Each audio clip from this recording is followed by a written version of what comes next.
ए भैया एगो जनी अपना पति के फोन करतरी कहतरी कैसे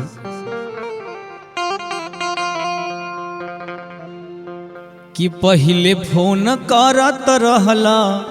आ मोना सोना कहत रहला कहतरी के राजा जी रुआ पहले फोन करतानी मोना सोना कहिले अब का भइल रुआ के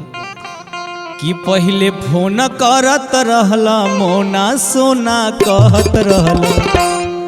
अब कवन मारलक तहरा मोतिया एकल कतिया बल अब कवन मारलस कवना मोतिया एकल कतिया बल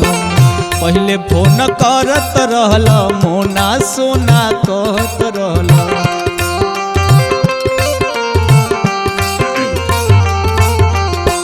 पहिले फोन करत रहला मोना सोना कहत रहला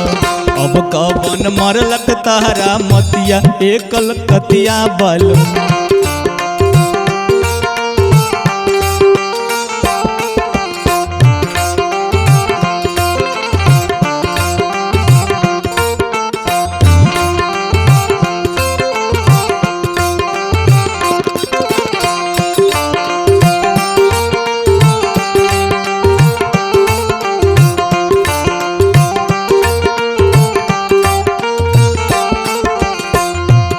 तारी कहतरी ना चाही सोना चांदी ना चाही मोती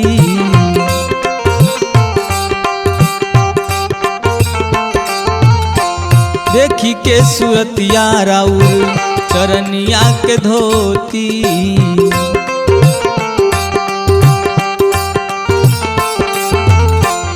ना चाही सोना चांदी ना चाही मोती देखी के सूरतिया राउर चरनिया के धोती बात पहले करत रहला हाय हाय लो कहत रहला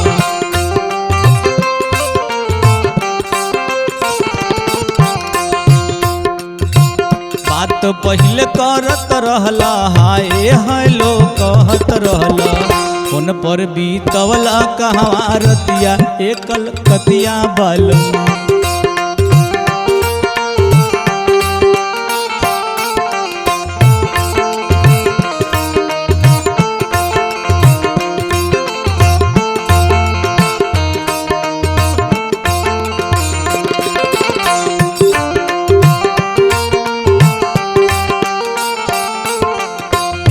जानी कहतरी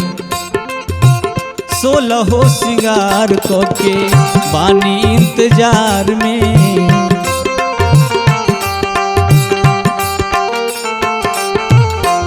तरसे नैना हमर राजा जी के प्यार में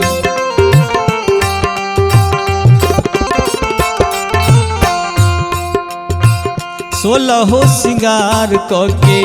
बानी इंतजार में तरसे नैना हमर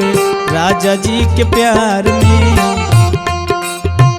जान से ज्यादा चाहत रहला हमारा के मानत रहला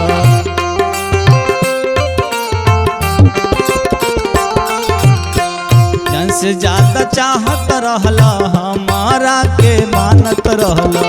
अब कवन मारलक तहरा मतिया एकल कतिया बल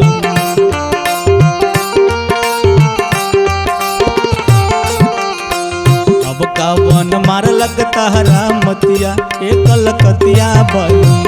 अब कवन मारलक तहरा मतिया एकल कतिया बल